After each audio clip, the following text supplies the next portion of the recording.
All right. What is going on, everybody? I am very pleased to have as a special guest today, Mr. Clemens. He has developed the Bitcoin computer, and he's going to be telling us all about it. What's going on, Clemens? How are you doing tonight? Hey, Greg, I'm doing great. Well, thanks for having me. How are you today? Fantastic. I appreciate it. Yeah, it's been a busy week, and obviously the world's kind of gone wild, but we're still loving life and we're thankful. So I'm hearing it's a smart contract platform utilizing JavaScript objects and functions and the Bitcoin blockchain for storage and security, right? So you're using the Bitcoin blockchain for smart contracts, right? Yep, that's it. All right, fantastic. All right, so without further ado, Clemens, why don't you go ahead and introduce yourself? Tell us a little bit about yourself and your history. Sure, yeah, happy to. I'm Clemens. I'm a German. I was born in Germany. I've always liked computer science, right, since I was a child. And so I eventually graduated from high school and started studying computer science, studied computer science in Munich. Really liked it, was super happy to get, and also a little bit lucky to get a PhD position in Oxford. Did my PhD there on just very abstract things. So I was working on sort of the intersection of automata theory and logic, which at the time, I even asked my advisors, like, why are we even doing this? Like, for 40 years, we've been researching this stuff. Like, nobody ever uses it. And they were like, yeah, we know, but it's just so much fun and it's so beautiful. So we'll just keep doing that. And I was like, okay, that's fine with me. So I did more sort of pie in the sky research there. And eventually I did a postdoc. And then during my postdoc, I kind of sort of got less excited about this whole academic path. It just seemed like, very, very much work, very constrained in what you can actually work on, because you can only work on whatever there's funding for, pretty much. And then really the prize at the end of all this hard work is they give you this title, which makes your uncles and aunties proud, but then for yourself, it's not that great. So I kind of decided that it wasn't going to be for me. I'm very happy about that decision in hindsight. And I just didn't really have a very good plan. I just didn't want to start for one of these boring big companies. So I went back to my hometown, Munich, and I just started my own little company. So I started a company for betting on YouTube videos called BetTube, and a bunch of other things. And eventually I sort of discovered Bitcoin more out of like a sort of business necessity. And so I started launching, my first little Bitcoin app and ran that for a couple of years. That was lots of fun. And eventually this guy, so coming back to this BetTube kind of thing, the motivation for BetTube was really my last job in academia, and when I did my postdoc, I didn't like my job, and I just spent almost my entire time, browsing on Reddit.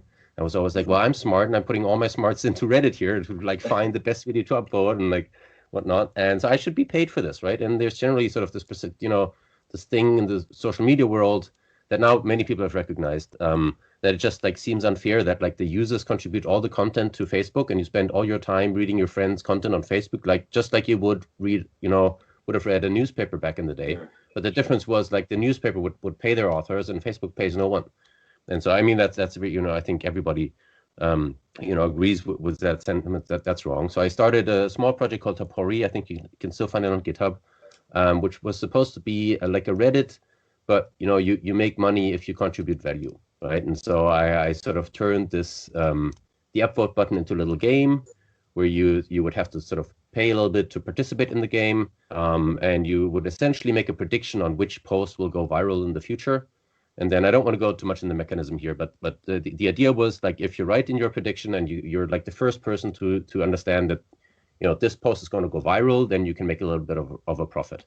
Right. Nice. And so that just gave exactly these 8 hours of clicking upvotes buttons that I did during my postdoc, I would have then been able to monetize, which would have been sweet. What was the name of that? That was called Tapori, and it's a very badly written Reddit clone that you can find on GitHub today. But it had the Bitcoin integration, everything right there, and then eventually I found a post on Reddit titled "Fix Reddit with Bitcoin," and written by my later co-founder Ryan X. Charles, and he very eloquently argued the same story that I had in my mind for so long. But of course, I'm not good at like talking marketing things. I didn't write a blog post or anything. So now everybody was talking about this guy Ryan who wanted to like fix Reddit with Bitcoin. I was like, I wanted to fix Reddit with Bitcoin, but I thought like very often in life it's better to to work together with someone as opposed to competing, right? So I reached out to Ryan and we talked a bit, and I was there. They made these hackathons. I was there for the hackathons and stuff like that, and then not much happened, and half a year goes by, and then eventually Ryan reached back out. He's like, yeah, I'm getting more serious about this idea. I want to start a company around this.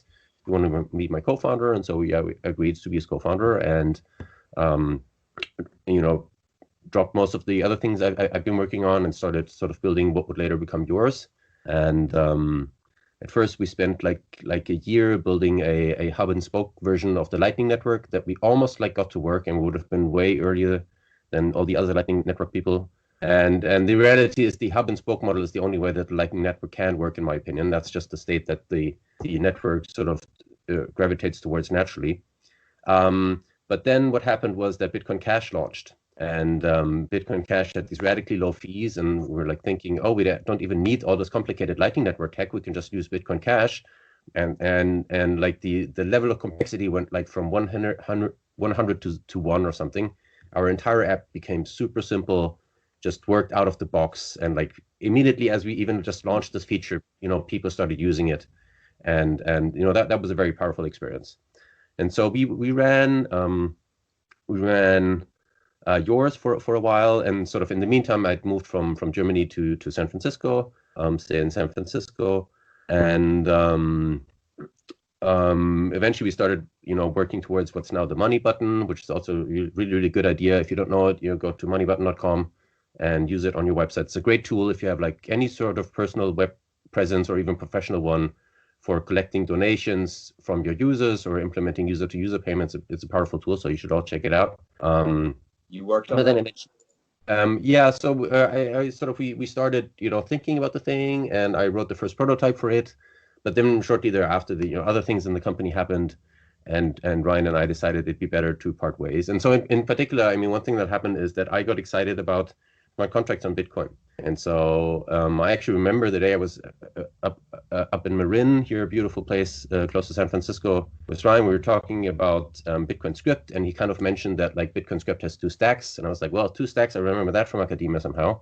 That's aren't there these 2 stack machines and Turing complete? And why the hell is there 2 stacks in there? Maybe this is Turing complete. So this was at the time where this was just a given fact, right? You cannot do smart contracts on Bitcoin.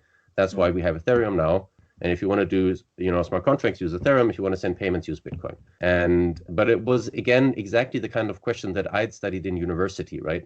So what I'd studied in university is giving a programming language, what are all the programs that can be written in this language, right? And so that's the study of expressiveness of programming languages. And I would do these long proofs where I would show, oh, this program can be expressed in this language and this program can't be expressed. So I was thinking, okay, maybe I can actually finally put all this time that I put into there into good use, and apply these techniques to thinking about Bitcoin and just Bitcoin as a whole, and what you can and cannot do with Bitcoin. And so I spent, this is now 4 years ago or something, right? And so I've had these questions in the back of my mind for a long time, and I went through many different iterations of the design, and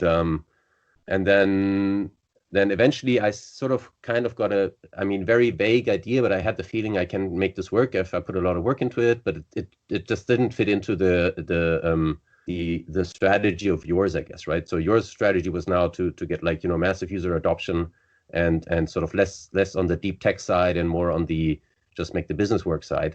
But I was just too interested in the deep tech. So Ryan and I eventually decided that's the best thing if we just part ways, and I focused on my smart contract stuff.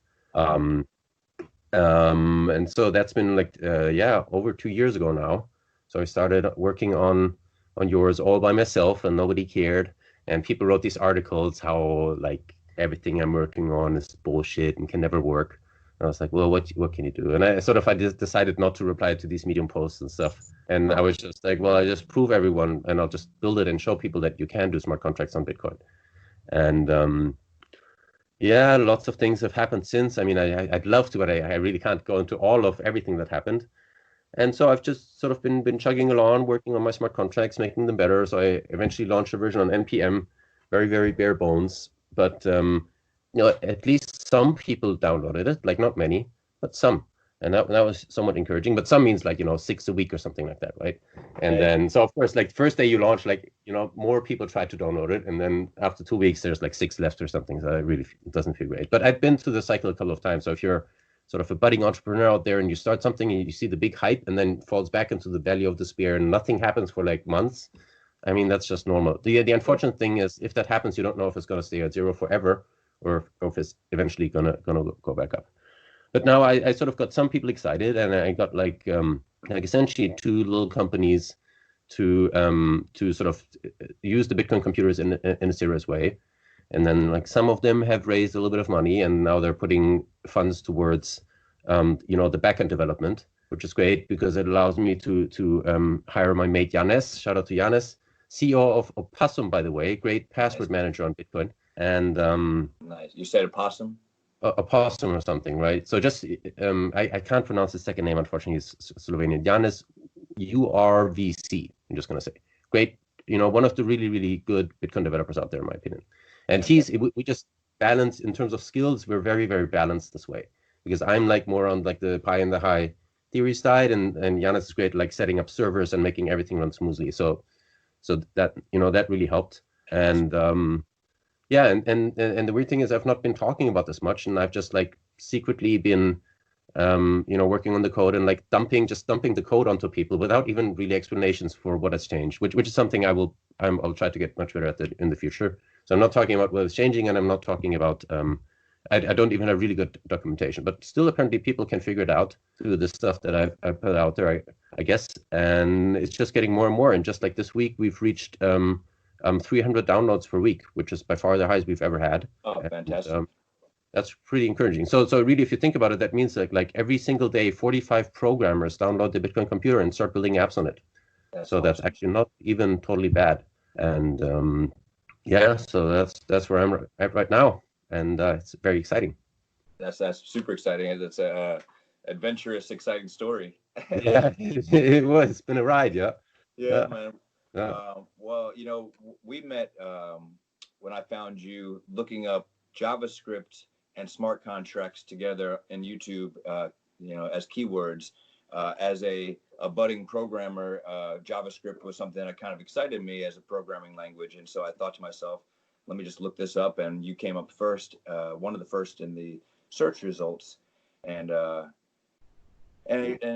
only did it excite me and intrigue me, I felt like the way you explained it really seemed like it was a very simple thing that people can really grasp.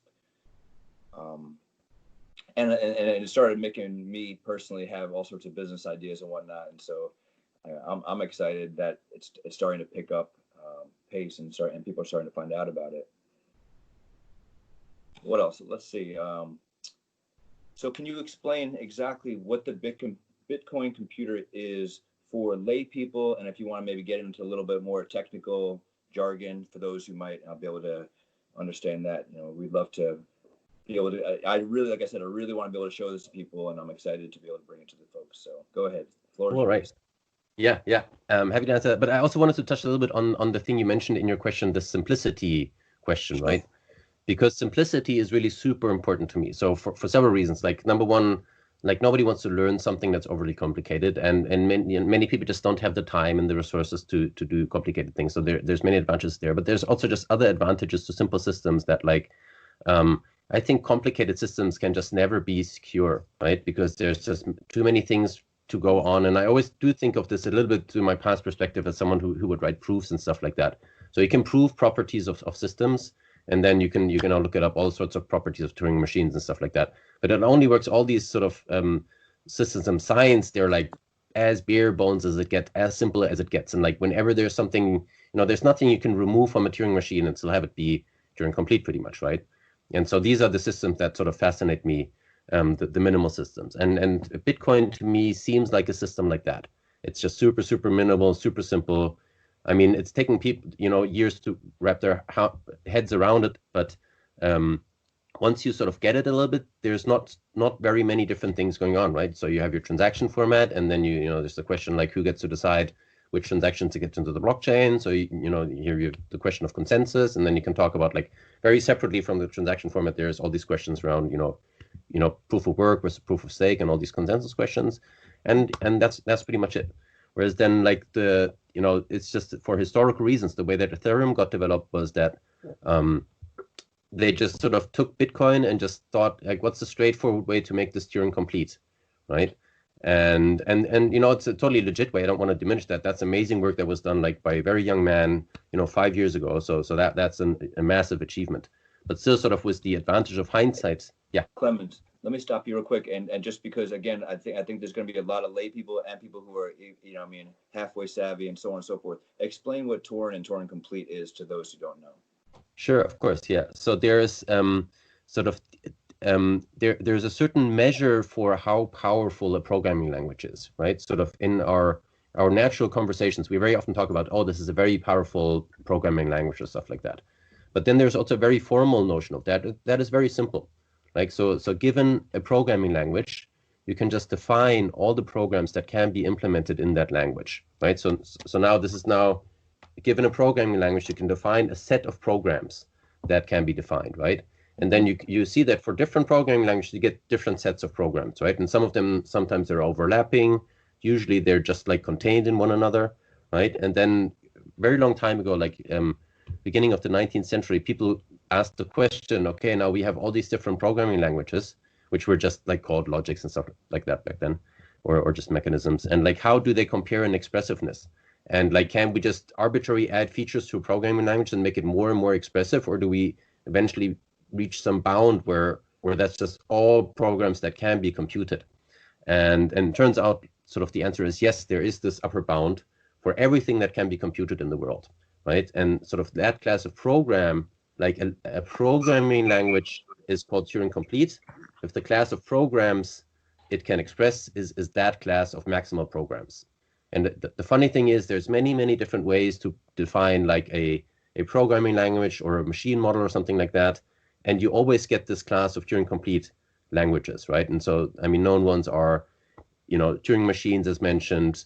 Then also as mentioned, you can do simpler machines, but they have two stacks, these two-stack push-down automata. There's the lambda calculus, and you have all these very different definitions, and they all end up in this one class of programming languages.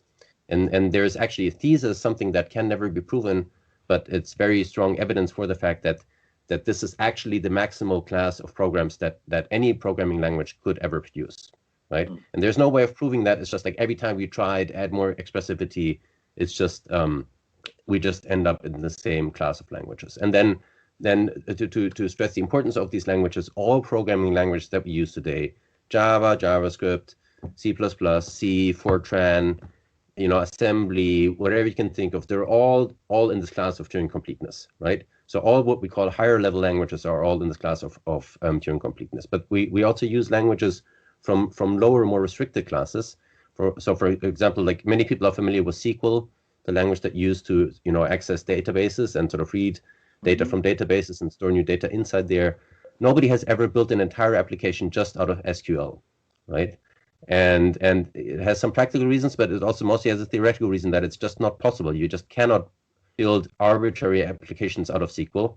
And in fact, like most applications that we use in the real world, there's just no chance you could build it with SQL, right? And so that's the class of Turing completeness. And the connection between Turing completeness and Bitcoin comes to the question of Bitcoin script. Okay, so I have to get a little tiny bit more technical, but it's unavoidable. So Bitcoins, you can think of Bitcoins are just like coins, like little pieces of gold. They're stored in buckets called outputs, right? Or just little safes called outputs or something. And then you can think of the lock for that safe as being what's called the unlocking script, right? Which is a little program that's written in this programming language called Bitcoin script. And so this language is what allows you to code the conditions upon which Bitcoin can be released to another user, right? So it's very important and very interesting to think, what's up with this language? So which conditions can I encode? Which restrictions can I impose on these movements of these coins from bucket to bucket? And for very good reasons, Bitcoin chose a language that is not Turing complete. And to give then, the reason is just like sort of with great power comes great responsibility, pretty much. If you have these very, very complicated languages that are sort of allow you to produce all these programs in the class of Turing complete programming languages, you have the risk of writing a program that doesn't terminate, right? And every programmer knows this. You can just write a while loop and just say while true, increment this counter. It's going to just run until the end of time, right? Whereas sort of in contrast to SQL, there's no, every SQL program almost terminates. You can't write a SQL program that runs forever. So the disadvantage of this very expressive class of Turing complete language is that they might not terminate. Now, if you put a script onto one of these locks that doesn't terminate, then the way that Bitcoin works is that all the miners have to run this program, right? And then so now you can sort of put this bomb into the blockchain. You build this transaction with the script that doesn't terminate, gets sent to all the miners. All miners have to validate this transaction. They all have to sort of execute the entire program, goes into an endless loop. All miners are now in an endless loop, and you pretty much have to hard fork or something like that, or like do nasty stuff that's outside of the protocol to restart the thing. So that's a bad system design. But it comes with the disadvantage that you cannot impose arbitrary restrictions on the movement of Bitcoin, right? So, like in that way where you just sort of blow up the expressive power of the scripting language. But then obviously that is the first thing to try, right? If you first even identify that it is interesting to have Turing complete sort of smart contracts. I mean, I think that's a very important step that people even got that, oh, we can do much more interesting stuff if we had more expressive power in this language that protects our locks. And that's exactly what the guys on Ethereum did. So what they pretty much, one way to explain the genesis of Ethereum is just sort of you start with Bitcoin from sort of the known system that works very wisely, right? And we just expand Bitcoin in a way to unlock these new features pretty much. And the way that they did it is they just sort of replaced the built-in Bitcoin scripting language that's sort of non-Turing complete, is guaranteed to always terminate, has very good properties. They just replaced it by a Turing complete one, okay? Which has advantages and disadvantages. The advantages are you can now impose arbitrary restrictions on how your coins can move from bucket to bucket, which allows you to do all these great smart contracts like tokens and all the things that you do on Ethereum today. But the disadvantage is this problem with the endless loops comes back to bite you, right? So now you are allowing people to write these programs, and then of course that's what people do. They just, okay, there's a problem. How can we fix it? So we're like, okay, we'll introduce gas, okay, and we'll have people pay gas for each instruction cycle for these miners, right? And then that's the way to fix it. But then the next problem, I don't want to go through all the details, like a bunch of other problems sort of pop up and they all sort of have to be fixed. And if you do it that way, you end up with a much more complicated system than Bitcoin, right? So just the introduction of gas already makes it a bit more complicated. And then if you just compare the Bitcoin white paper or just the shortest explanation for Bitcoin with the shortest explanation for Ethereum is just much longer because there's many more different kind of data structures going on there. You have to deal with gas, and it's just more complicated. And so my whole goal was to do this sort of without without changing Bitcoin. Okay, so I wanted to do it inside Bitcoin. Okay. And so now I can start with your actual question about like JavaScript and what's the relationship there, if you want. No, that was a fantastic pre-explanation. I want to continue on. All right. Okay. So now I set myself the goal here of like making it possible to write smart contracts in JavaScript. Okay. And then maybe the first point is really just to step back a little bit and just think about what's a smart contract even, right? So if you look at an Ethereum smart contract, it's really just a class, right? So it has a constructor and a bunch of functions and like some things that you don't find in normal classes, but mostly it's just a class. So to me, that seemed like a good starting point. And then what do classes do in any programming language, right? There's always sort of two kinds of things that go inside a class. You get the constructor, right, which explains to you how you sort of create new pieces of data. And then usually in a class you have just one constructor or maybe more than one. And then usually you have like a bunch of functions that tell you how to update your states. Okay, so to just make an example for that, so let's say we wanted to write a class, just in JavaScript, doesn't have anything to do with Bitcoin, right? Just a class that implements a chess program, right? So probably what you want to do is you want to have a constructor that sort of initializes your first data structure. Okay, and the first data structure of a chess game is you have your 64 fields, right, arranged in this nice tidy square, and you have to sort of also encode all the initial positions of the little figures there. Okay, and so if you write a chess program in any language, you would have a constructor that sort of builds this little data structure, and then you have a function for every kind of move that you have, right? So maybe there's a function called move the bishop, right? And then you pass in the parameters for where the bishop can move, and then maybe probably the function should check that this is a legal move for a bishop, right? And so it's either going to return, the new game state, just the new, distribution of figures over the board, or if it's a legal move, it will just like throw an error or send error or something like that. So basically and that's what all of programming is, right? It's just like, storing data initially and updating the data. And then sort of my idea was just to do this whole thing on the blockchain, right? And so the whole idea behind Bitcoin Computer is very, very simple in hindsight, right? So what you just do is when you run this program on your normal computer, it just stores the data in your main memory in certain ways, right?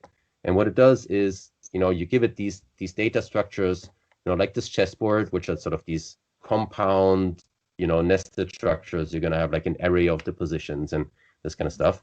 And the compiler will chop it up into little pieces where say you have nested data structure with one node at the top and two children or something. Then your compiler or interpreter will allocate 3 cells of memory.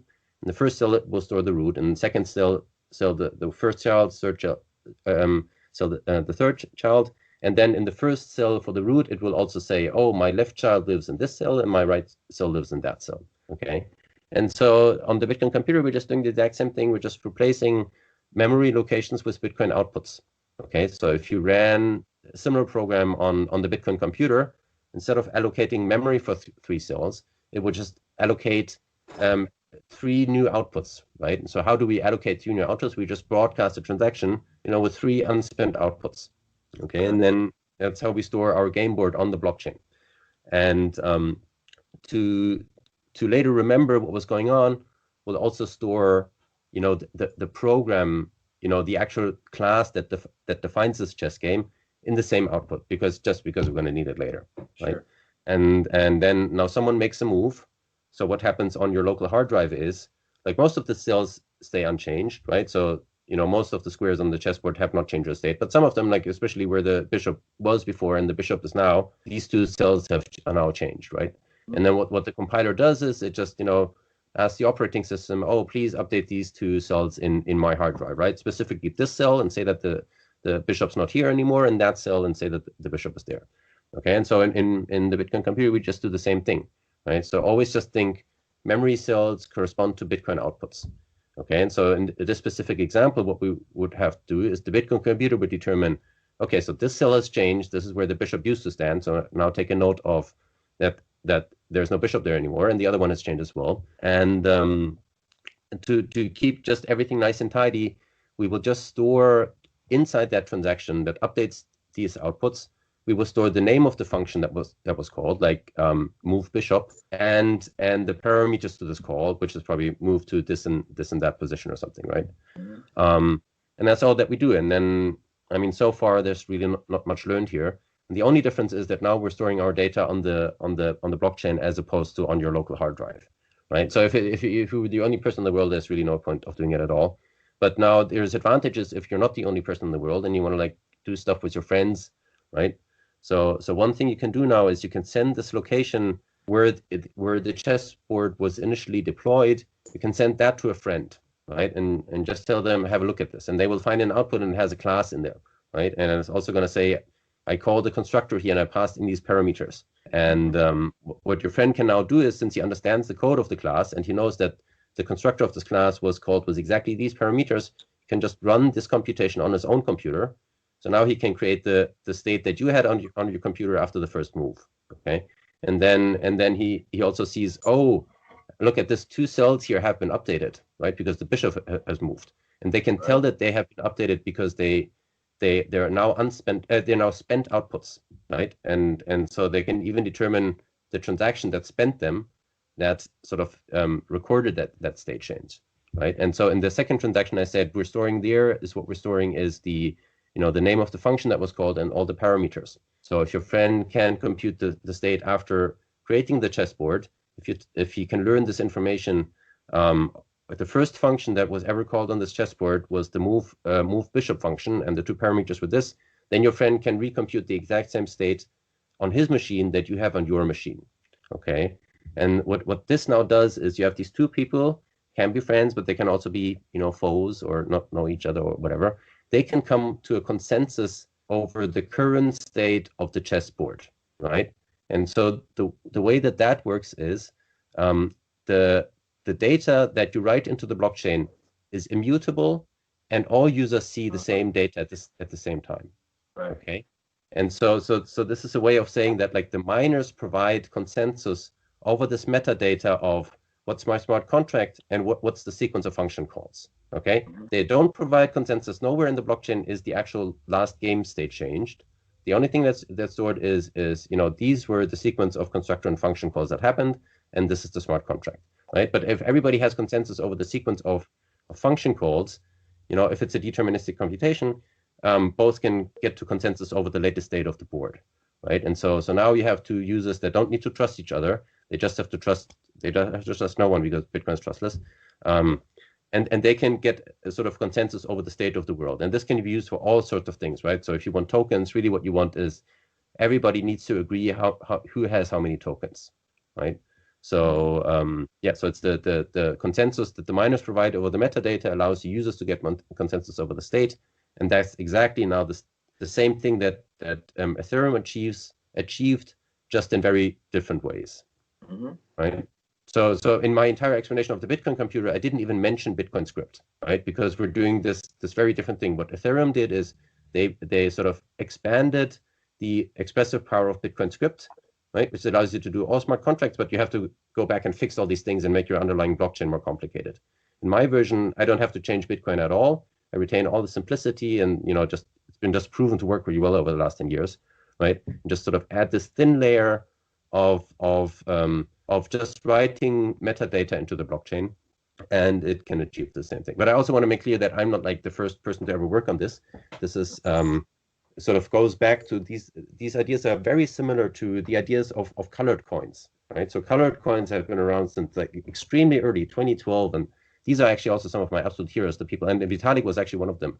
I worked on these colored coin projects extremely early 2012, and they got really, really close to building a system like I'm building, but they just sort of they missed like a little tiny bit how to make it more generic, which allows me to sort of write arbitrary programs into the blockchain like that. But the idea of having just writing metadata into the blockchain and having users verify them on their side is something that goes back to the colored coin projects pretty much. A little bit of technical difficulties there with this signal, but back, and you were just finishing up talking about colored coins and how I guess you're saying that you were not the very first, but you were one of the first to start working on adding metadata to the Bitcoin blockchain, right?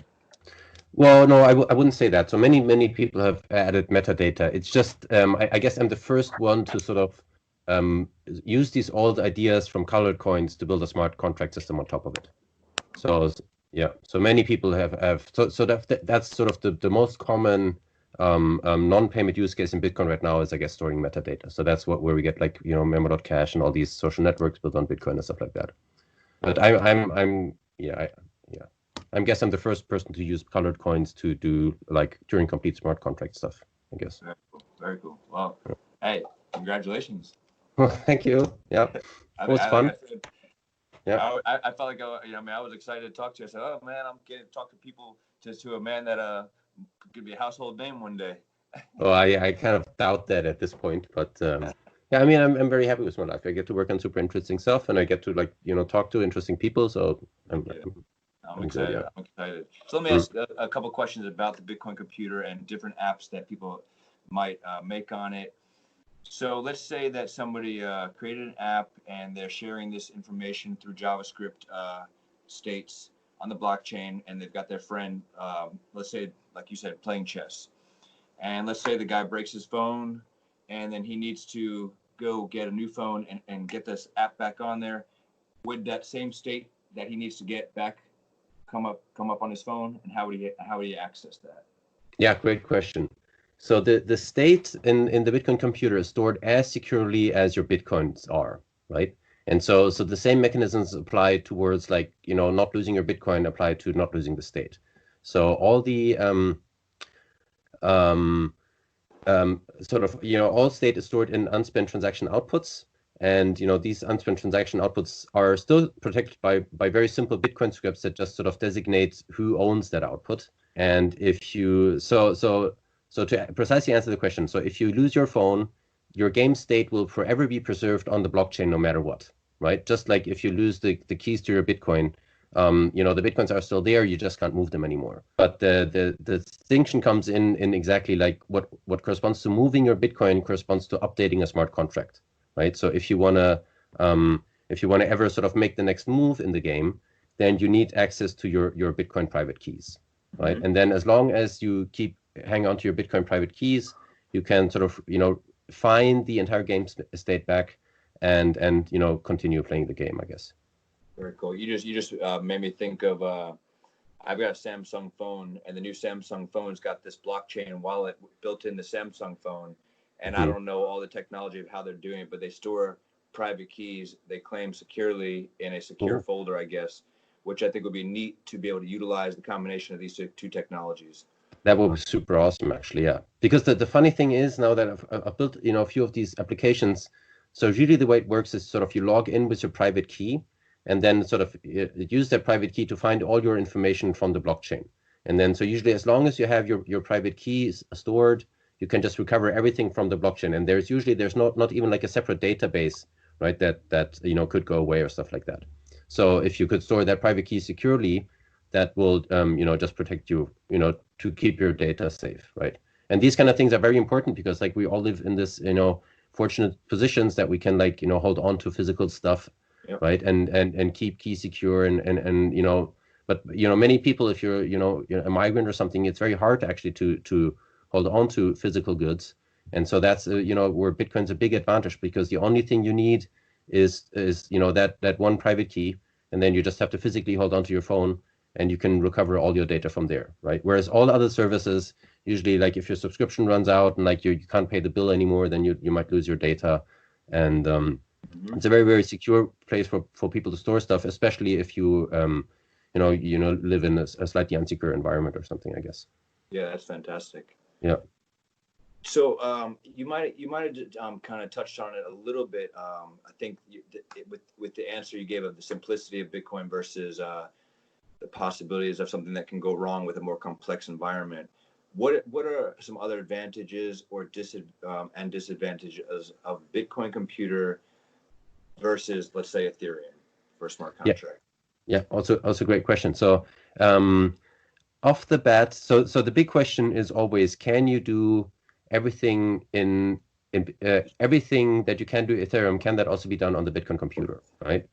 So and then out of the box, it seems there's a difference there, right? So in Ethereum, you can really sort of impose these conditions on how the coins move in a much more granular way than you can impose restrictions on the Bitcoin computer, right? So the Bitcoin computer is primarily a tool for controlling the evolution of data, right? So I can make sure that you cannot make any illegal moves in your chess game, right? And then out of the box, it doesn't give you a lot of control about sort of the Bitcoin that lives in these outputs, right? So for example, in the chess game, say we both put $1 into this chess game or something, right? That dollar sort of better live in sort of the output that encodes the latest state of the game, right? And we can make restrictions that like nobody can cheat, in the sense that they can send just do a move where like the queen just hovers over the board and just kills the king, right? So you can prevent. That's exactly what the Bitcoin computer prevents, like updating the data in a way that's sort of not good. But for the actual Bitcoins that are stored in that output, the same rules apply just for normal Bitcoin, right? And so since we're using standard, pretty standard Bitcoin scripts, you have to be careful to not like, if someone can spend that output, he can just say, okay, well, screw the data. I will just like have my smart contract throw an error, but I'll just get my Bitcoin out instead of doing the next move, right? So whoever's turn it is can currently spend the output. and he can like continue playing in the protocol, and all deviations from the protocol will be sort of flagged and notified, but he can also just always just run with their money. So, and then for a long time, I was a bit concerned about this. But there's actually a way that you can solve this. So what you'd need to do is you would have to tokenize Bitcoin, right? So it's pretty much you're storing, tokenizing Bitcoin means you take an output that stores, 10 Satoshi and turn it into an output that just stores 1 Satoshi, but stores sort of this meta information that the owner of this guy now owns 10 Satoshi, right? And there needs to be some exchange involved where people can go and exchange their literal Bitcoin that are sort of stored in Satoshis into these tokenized Bitcoin, right? And then the exchange would just like, do sort of both conversions. But now you've sort of just translated your Satoshis into data, and we can impose all the restrictions on the data that we want to. So now the way you would build your chess game where two people can put money in the pot and, the winner gets the money is both people would exchange their actual Bitcoin into, Bitcoin tokens, and then they would put the Bitcoin tokens into this game, and then you have complete control, and then you can just enforce that, like, nobody can take their Bitcoin tokens out of the game unless either the game is officially over or one of them says that they resign or something like that. Because the tokens put these new constrictions on it. Exactly. So you can restrict these tokens however you want, pretty much. Yeah. Whereas you can't restrict the Satoshi, and this is also I have to make very clear when people actually start building these smart contracts, so that people don't make this mistake. But the trick is really you have to tokenize your Bitcoin first, and once you do that, well, as far as I know, you can do everything in Bitcoin Computer that you can also do in Ethereum. Fantastic! It's exciting, and I know you and I have talked about some projects that. So just us, that last conversation right there really kind of excited me even. That was actually one of the things that got me thinking, right? Because we had this discussion and I was like, well, actually we can't do this. And that was literally after. So I thought about this for a long time, but that like actually pushed me over the edge where I'm like, fuck, now the next time I talk to Greg, I need to be able to tell him something. It's fantastic. Well, you just said it in a technical, more technical thought process or explanation, but I just within the past day or two, I was flipping it around in my head, and I basically what you had just said is kind of in theory what I had thought about is how to basically tokenize and then be able to go back into the blockchain to be able to release those Bitcoins from the original position. I think it's fantastic. Yeah.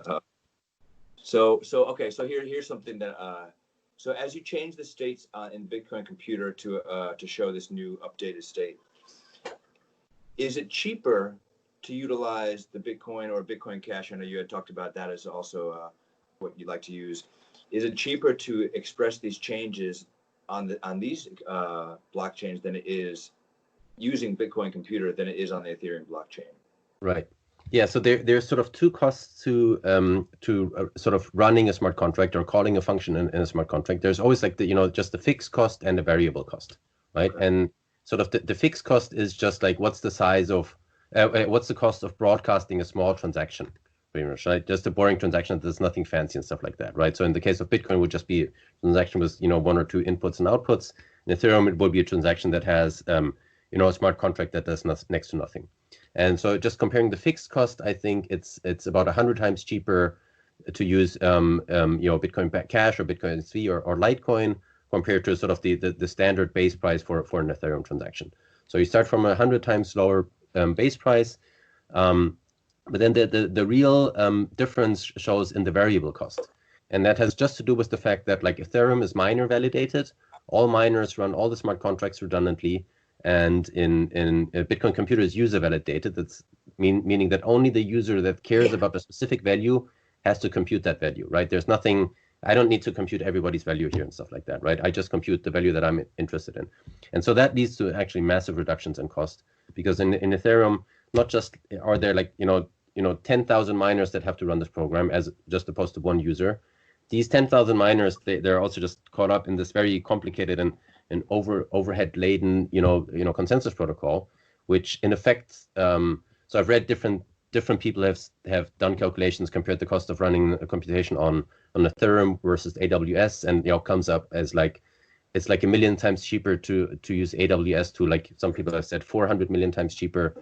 And then, but in reality, you wouldn't be running, like the users wouldn't be running these smart contracts on AWS. They would be running them on just on their personal, laptops inside their web browsers mainly, right? And so there, I didn't look it up, but I'm sure it's much cheaper to run programs on your own computer. And in practice, whereas in Ethereum, you pay in Ethereum for every single step of the computation, right? And you have to pay that in mining fees to the miners. What you do in the case of the Bitcoin computer, you have to pay the electricity bill for running a small program on your computer to your electricity provider, right? And so if we're now running Skype, we're not thinking about how much it will cost for this program to run, right? We think of this as just free, right? We're more or less paying with our times, right? And so in the perception, since the variable cost is so minimal, it's almost like you can do arbitrary computation at a fixed cost, right? And that's a massive difference. And so there's an endless amount. So really in that sense, you can think of, like, in theory in Ethereum, you can write all smart contracts, but in practice, many of them are just like exorbitantly too expensive, right? So you can write simple programs that would cost like all the money in the world to run one time or something like that, right? And so in reality, while you can build all programs in theory, in practice, due to economic reasons, there's just only a very small number of programs, and actually the ones that like don't loop very long, right, and don't do many computational steps, right, or don't use lots of memory. So this is a minimal subset of programs that we're currently using on Ethereum. Sort of, Bitcoin computer sort of makes all this world of much more complicated, complex programs be possible candidates for smart contracts, right? So I'm thinking, should anyone ever start, like, should the Bitcoin computer thing start to take off, we're going to see that we can use smart contracts for applications where like that people aren't even thinking about in Ethereum, right? So think of honestly like 3D rendered games. When you run a game, you're not concerned about the electricity cost for the rendering pipeline. Sure. And you can do this. It's just the one user who wants to see it needs to run this computation, right? So there's no problem running like 3D renderings on the blockchain and stuff like that. So it's so in that sense, that's pretty blows my mind. Yeah. Wow. Yeah. It's so exciting. It's really exciting, Clemens. Yeah, and like none of these things, like this whole process I wouldn't even call this a process of invention. It's more like a process of discovery, right? I just set myself the humble goal, like, what's the simplest way I can get these smart contracts onto Bitcoin? And the rest was just sort of dictated by the architecture of Bitcoin pretty much, right? And all these things like, free variable cost, I didn't do any work to do that, right? That's just what happens if you set yourself that goal. What's the smallest way, simplest way to build a smart contract system direct on Bitcoin without trying to change it? Yeah. Yeah.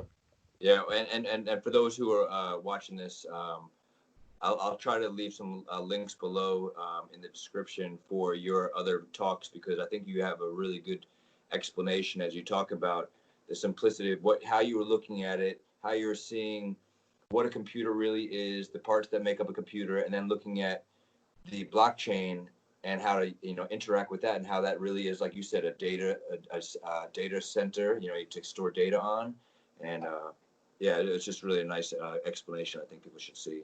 Yeah, it's funny if people watch my videos because they can actually see how I progressed to these ideas. Yeah. So there's a sequence, like the first video is pretty much, I guess, the talk in Tokyo, where I just very simply, very theoretically, just sort of lay out the bare bones of like how to simulate the run of a Turing machine, sort of on the Bitcoin blockchain, and that was really just like the first step. And then you could see in my second video is where I'm slowly starting to figure out how we can actually use these ideas from colored coins and how we blow them up to make them able for higher level programming language. And that's what's explained in the second video, despite the fact that I'm actually not even like mentioning higher level programming language in the video much. This is just concerned about how we can build a more generalized version of colored coins pretty much, right? And then in my third video, this is the one that you just mentioned, is where I in my mind had all the pieces put together.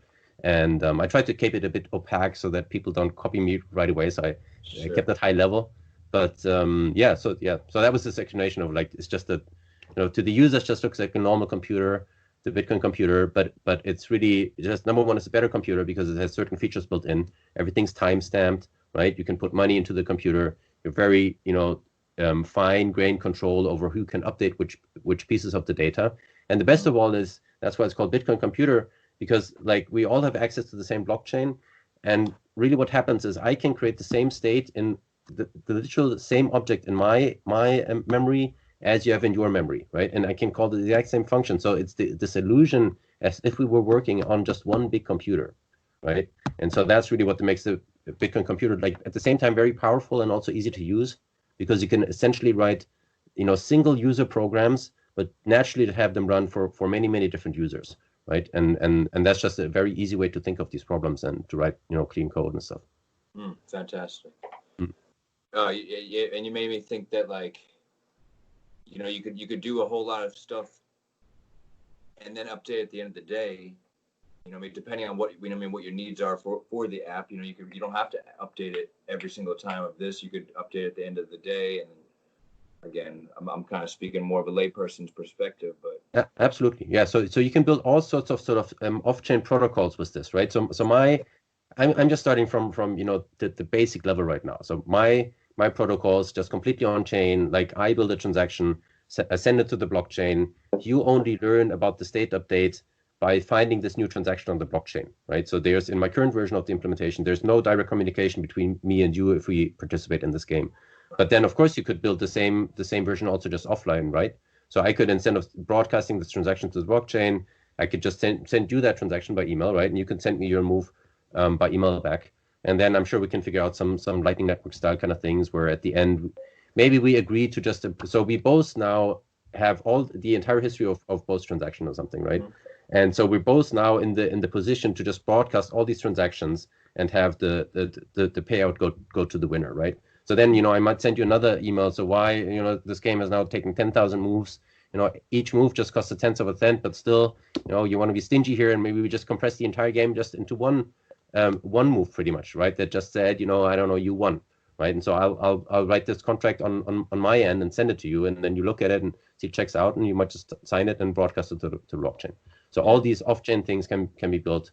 Like, should your fixed cost of 1 cent per transaction be too high, and I'd be delighted if people would found an application with that, even that's too high, then you just start doing these off-chain things and just take it from there. Yeah. Yeah, that's fantastic. Privacy. Talk about privacy and the Bitcoin computer. Yeah, cool. So by default, and right now, nothing on the Bitcoin computer is encrypted. So when we play these games, I broadcast my unencrypted source code of my smart contract, so of that chess game in the example, and store it in an output and send it to the blockchain.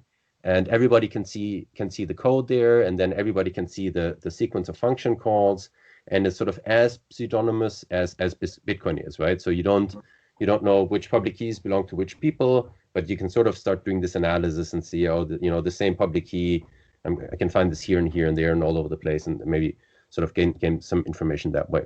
So out of the box, Bitcoin computer has just like no privacy whatsoever. Mm-hmm. But we're now pretty soon, and this is just like a request from my first like serious customer. Like, serious companies need privacy. That's the thing, right? Like, everybody just talks about like, everybody just talks about like, how drug dealers need privacy and stuff. But big companies don't want their information leaked on the blockchain. They don't want like their competitors to know exactly who gets how much money and what's going on internally in the company. They don't want the competitor to know what goes on between the companies and their the people in their supply chains and stuff like that. So on request of these companies, I'm adding an encryption feature. That's just like the simplest I always like to just use the simplest version first, right? And what it just does is, okay, so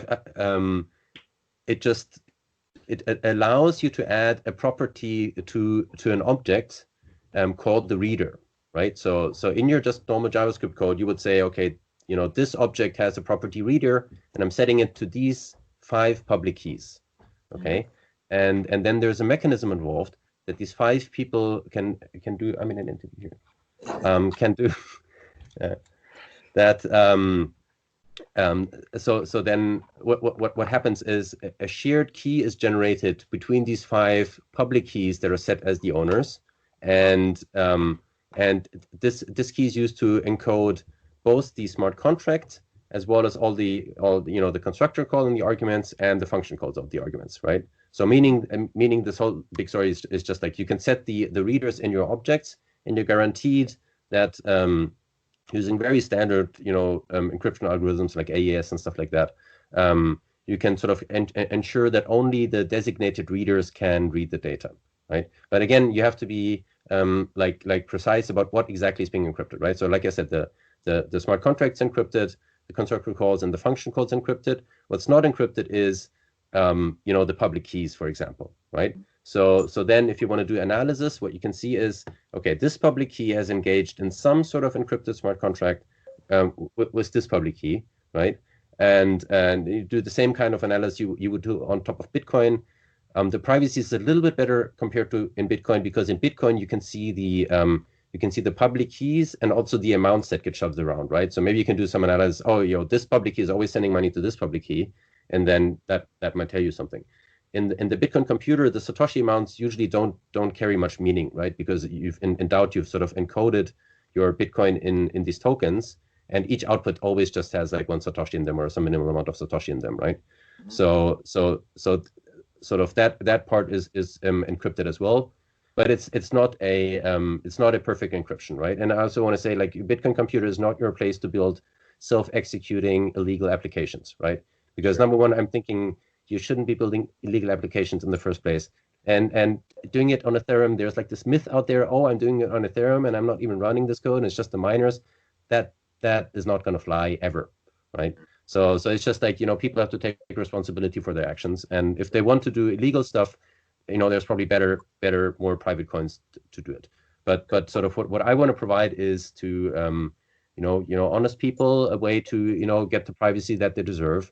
And just like if you're building an application, you don't want to, and you have to test it, right? And you have to test it on the public testnet at least. You don't want to leak all your private smart contract code while you're in the middle of testing, right, to all your competitors. So this is the kind of assurance that I'm giving people, pretty much. Fantastic. Yeah. Awesome, Clemens. Anything else you could think of that you want to tell the people? No, well, I'm super excited about this. So one more thing that also came to me lately. So I started out building this, and the goal has been a little bit to just build a better way to write smart contracts, right? Because you can take advantage of all the, just the power and the security of Bitcoin. Like, the mining network for Bitcoin is the strongest in the world by far. The code has been tested for 10 years and is very likely to, so it's probably the most tested code on the planet, pretty much, right? Just because there's this massive bounty out there. If you break it, then you get this. So at first my goal was to sort of build a better smart contract system. Now I'm actually thinking that I'm starting to build these applications. It might really, so this sounds a bit braggadocious, so I feel bad for it, but I'll also say it. I think this might just be a better way of building just web applications, right? Because I'm just looking at how I'm building these applications, and like the striking thing is you don't need a database, right? And then maybe it's just me, but I hate setting up databases. There's so much fucking work. So you have to rent a server. That's always like a pain, right? And then you have to get your database software onto that server, and you have to get your database schema onto that server, and you have to get your data onto the server, and you have to make sure that your server doesn't, crap out halfway through, and you have to remember to pay the bill. And if you run out of money, then big problems anyway. And in the Bitcoin computer, you just think of like, what are the things that I would want to store in my database? So the only reason to store something in the database in the first place is to persist the data, meaning that when the program terminates, the data is still there, right? So usually if you run a program on your computer, it writes all sorts of things into your memory, but then when you close down the computer, your memory gets overwritten by other things, and that data is just lost. So all the data in an application that you don't want to use, you usually just store in a database. That's just the de facto way of doing it today.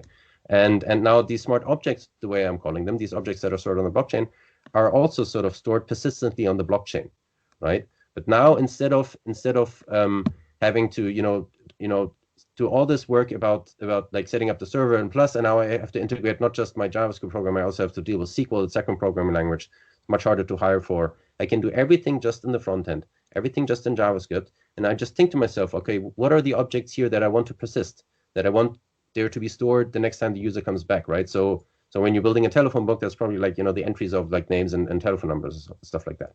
Just think on what you want to persist, turn those JavaScript objects into smart objects, which is by far the easiest way, in my opinion, ever to persist data, right? Because there's many things connected to why using databases suck. So one reason is that, databases are great. I worked a long time in database and they power the entire world, but like they have disadvantages. One disadvantage is like the objects in programming languages are tree shaped, right? Remember these, you can have like a root node and it has two properties A and B and they're the children, so you can build up these massive trees. But then database, if you look at, remember, they're called database tables, right? They're just, in rectangular form, right? So every program always faces the problem: how do I translate my tree-shaped data into this rectangular form that I can store them in the database? And then people have tried to build databases that store trees, so no SQL stuff, but that really didn't take off because there's good reason. But now you don't have to do any of that stuff anymore. You just think, what are the objects in my application that I need to be there next time the user comes back? I just store them in the Bitcoin computer by just wrapping them in like one line of code to turn them into a smart object, and that's all you have to do. So I think especially if you're if you're learning JavaScript right now and you're getting to the part where you have to learn about SQL and setting up a database server, stop reading, check out the Bitcoin computer, because you don't need to learn that stuff anymore. It's a much, much easier way to do that now. And actually that's the part that I'm most excited about, just making it easier for people to build web applications. And I think just all applications eventually in my opinion, it's much, much easier. And hopefully eventually everybody will build their applications just on Bitcoin just because it's simpler, right? And PAM, all of a sudden we have this use case outside of payments that everybody's waiting for. So I think that'd be great. Well, and it's essentially a decentralized cloud. Yeah, absolutely. Yeah, it's a cloud. Beautiful business model, right? You pay once and store forever, right? There's no recurring fees, and it's just like you're in and out. You give the guy the data, you give them the money, and they guarantee to you that this is going to be there forever. Yeah. So just really couldn't be simpler, and it's astonishing how stable these things work when you actually build the apps. So and cool. So just to give maybe ourselves some inspiration for our next conversation, and the people some insight into maybe what we can get into next time is Bitcoin computer and IPFS, right? Yep. I don't want to get into it right now, but I think that's gonna be a fun topic for us to get into. Absolutely, love it. Yeah, I'm looking forward to that. That sounds cool. Awesome, Clemens. Thank you so much for your time tonight, brother. We'll definitely be in touch again soon, and I know everybody who's going to see this is going to be really appreciative. So thank you. Cool. All right. Well, thanks a lot for having me, and check out bitcoincomputer.io where you can find more information, and Bitcoin Computer on NPM as well. Perfect. So yeah, thanks a lot, Greg. Nice to talk. Thank you, Clemens. And people could also find you on Telegram if they're really interested. You have a Bitcoin Computer chat room, right? Exactly. Yeah. So the best way to find it is you go to bitcoincomputer.io, and then I think there's a section on getting help and has links to the Telegram channel and the Twitter and stuff. And I'm also very happy to just talk to people if you're trying it out and it's hard to use, and I know it's hard to use because my documentation isn't up to speed at all right now. Just ask a question in Telegram, and I can hop on a call and help people and stuff. So awesome. Cool. Awesome. Looking forward to seeing the exciting things that are to come. Cool. All right. Nice to talk. Have a great night. You too. Take care. Bye.